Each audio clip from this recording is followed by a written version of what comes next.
Hey, what's going on, everyone? Aaron Yoon here, coming at you from New York City. I wanted to share with you something that was very interesting that happened to me over the weekend.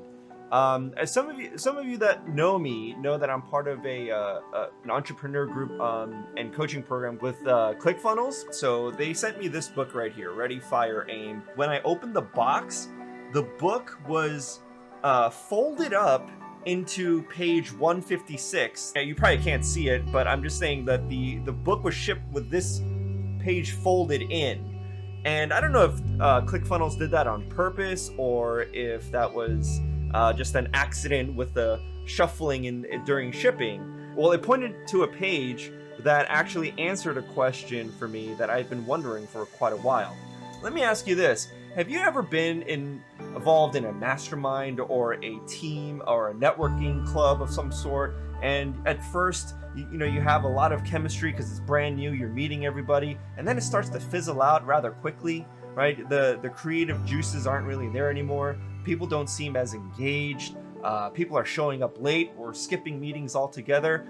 I know that's happened to me at least 3 times before I finally got involved with the current mastermind group that I'm at that I just love. There's this nagging thought in the back of my mind that, like, oh my God, what if this one fizzles out too? Because the previous 3 or the previous 4 have all fizzled out. It's always been kind of a thought that was nagging my mind.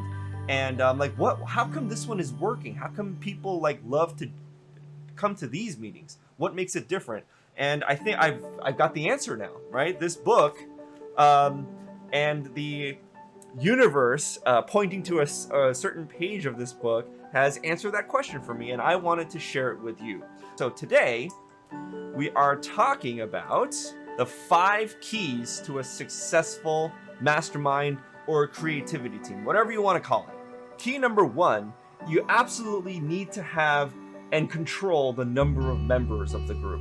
And what you want to have is 3 to 8 members of a group. If you have one other business partner and you want to brainstorm on a one-on-one, it's not really going to work because there tends to be one person dominating the conversation, and it's very easy to kind of go off into Never Never Land. Even if you have a third person just to take notes or watch or something like that, that's still better than just a one-on-one brainstorm. Even if they're not fully participating, you still need that third person or more. It's just different. You don't want too many people either, so you don't want to have more than 8 people max. 6 is ideal, 8 max. If the group gets large enough, sometimes cliques start to form, right? I know we like to think of ourselves as mature adults. We're not subject to these childish high school type of notions, but cliques absolutely start to form.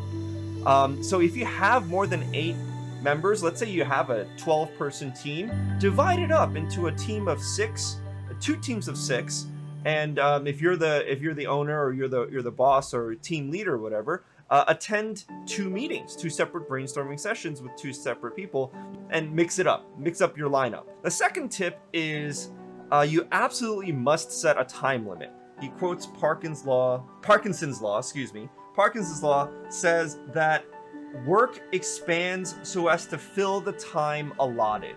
So if you set up your brainstorming session to be 90 minutes, you're going to take up all 90 minutes. And if you set it up for 2 hours, you're going to more than likely take up all 2 hours, and you don't really want to go more than 3. That's when fatigue really starts to set in and you're starting to waste time. Almost always, and this is just the nature of brainstorming, I can totally attest to this, the best stuff comes towards the end. The last 30 minutes of the brainstorming session is when the real good stuff really comes out. So you can almost argue that the beginning is just a warm-up. But you do want to give yourself ample time for warming up, so you don't want your time limit any less than 1 hour, and you don't want it to be any longer than 3 hours, because that's when fatigue is going to start to set in. You won't get as much good stuff.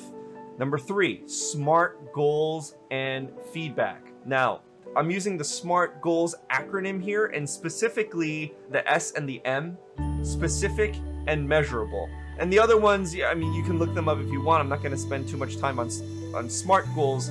That's not the point of this video. But you want specific, measurable, goals, and feedback. The objective of the meeting should be very, very specific. Instead, and it'll actually help aim and harness everyone's creativity to a higher level.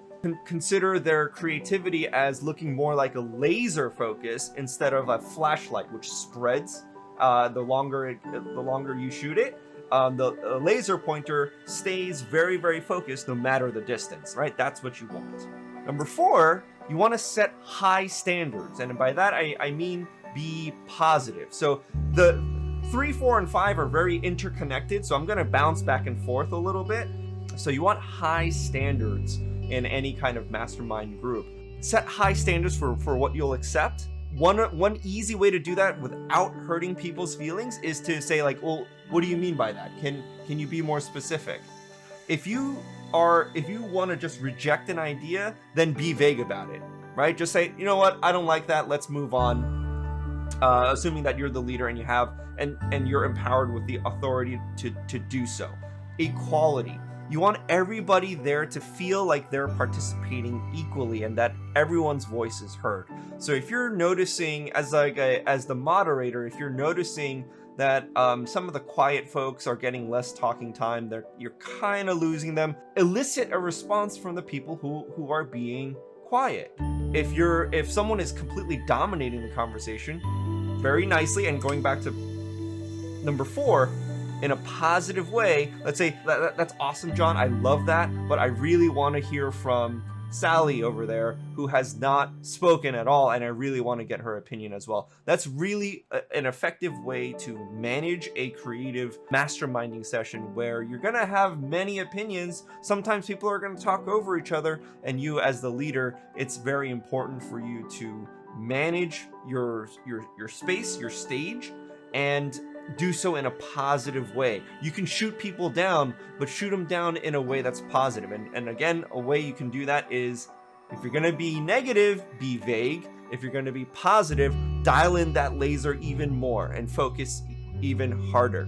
So that's it for this video. Those are my 5 tips for how to brainstorm successfully. If you do this on a consistent level and you rotate amongst your entrepreneurial group, I think, and you practice it, I think you will find, this is a little bit cliche, so I'm hesitant to say it, but it'll feel more like a family because they will feel heard, they will feel understood, and ultimately it's all about how they feel as members of the group that'll make them come back over and over and over again. So that's it for today's video. Make sure you hit subscribe and follow, hit the notification bell for more videos just like this, and stay tuned from the next video from YouTube.